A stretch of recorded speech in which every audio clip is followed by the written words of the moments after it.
Roma, una película escrita y dirigida por Alfonso Cuarón, el más reciente ganador del Oscar por la película Gravity. En esta ocasión nos trae una película acerca de una empleada doméstica llamada Cleo. Es un relato de sucesos y recuerdos de Alfonso Cuarón de su infancia, recreando una casa muy parecida en la que él creció y utilizando los muebles de su propia casa. Es una película situada en los años 70 en la colonia Roma, una de las más emblemáticas colonias de la Ciudad de México. Dice Alfonso Cuarón, esta no es una película acerca de él ni de su infancia, es una película acerca de los personajes escritos y que están basados en las personas con las que creció durante su vida. También sobre estas empleadas que también cuidan a los niños, así como Livo, la nana de Alfonso Cuarón, que llegó a cuidar de él cuando él era niño. Si llegaste a tener una nana, pues te va a ser un poco más fácil de conectar con la película. En mi caso, mis primos, mi hermano y yo, nuestra infancia tuvimos una nana que actualmente pues sigue trabajando en casa de mi abuela. Se podría decir que ya es prácticamente parte de la familia. Saludos, Mai,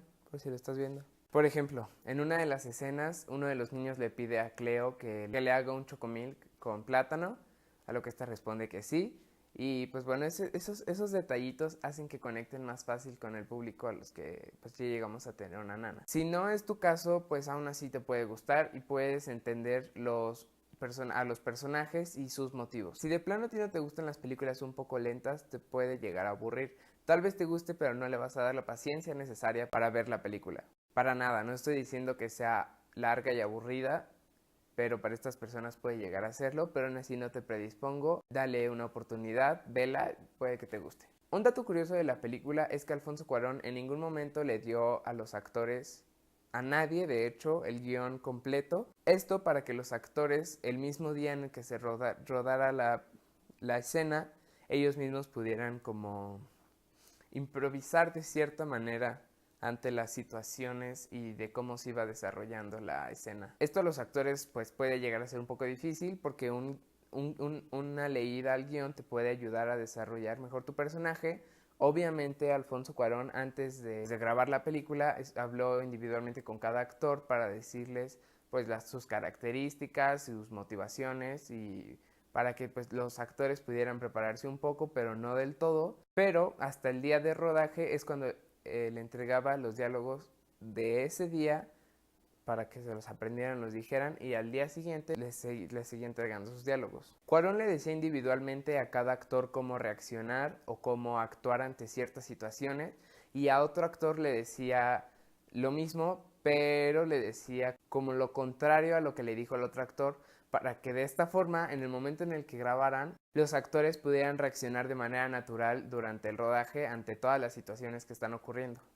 Por ejemplo, la escena del picnic, a cada grupo de actores les estuvo dando indicaciones diferentes para que así cuando rodaran esa escena todos sabían qué hacer, pero un grupo tal vez no sabía reaccionar ante el otro grupo, entonces durante la misma grabación ellos mismos tenían como de cierta manera que improvisar para que pues todo saliera un poco más natural y más fluido. De hecho, la película se grabó en tiempo cronológico, tanto lo primero que ves en la película fue lo primero que se grabó y así como lo último que ves en la película fue lo último que se grabó. Porque pues bueno, en muchas películas, si no es que en todas, las escenas se graban en diferente orden a como aparecen en la película. Puede que al principio se grabe el final y puede que al final del rodaje se grabe el inicio de la película. Esto dependiendo de cómo se vayan acomodando los tiempos, locaciones, etcétera. Ese tipo de cosas para hacer la película. En este caso no, en este caso todo se fue grabando cronológicamente para que también eso ayudara a los actores a desarrollar un poco el personaje en cada escena. De hecho mencionaba Yalitza Aparicio, la protagonista de la película Cleo, en una entrevista del Festival de Cine de Morelia, que con su prima se ponía a platicar sobre qué es lo que iba a pasar en la película, como creaba cierta incertidumbre sobre lo que iba pasando, sobre lo que va a pasar. Se pone a platicar, ella menciona como tipo telenovela. Esto de grabar cronológicamente y no entregar el guión, pues también hacía que los actores junto con el público se daban cuenta ellos mismos sobre lo que iba pasando y cómo se iba desarrollando la película. Y sin duda, pues es una película con una muy buena fotografía que también es realizada por Alfonso Cuarón.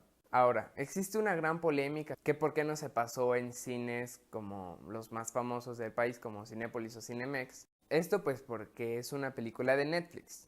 Así es una película producida por Netflix. No pudieron llegar a un acuerdo justo, felices para los tres. Netflix de plano no quiso dar la película para estas cadenas, simplemente dieron la película para ciertos cines seleccionados en el país, como es mi caso, que yo fui a verla a Pátzcuaro en un teatro llamado Emperador Calzoncin. Muy bonito, por cierto. Y bueno, también en diferentes salas de arte de la Ciudad de México, como por ejemplo la Cineteca Nacional. Es una película que tal vez tendría éxito en la taquilla porque pues es dirigida por Alfonso Cuarón, un gran director que últimamente ha tomado como mucho más reconocimiento. Pero bueno, eso nunca lo sabremos, nunca va a pasar. Pero de todas maneras, ya la puedes ver en Netflix, la puedes disfrutar cuando quieras, las veces que quieras. Si ya la viste, coméntame aquí abajo qué te pareció, si te gustó, no te gustó y por qué. Suscríbete, dale like al video, compártelo, eso me va a ayudar. Yo soy Diego y ese fue mi video acerca de Roma.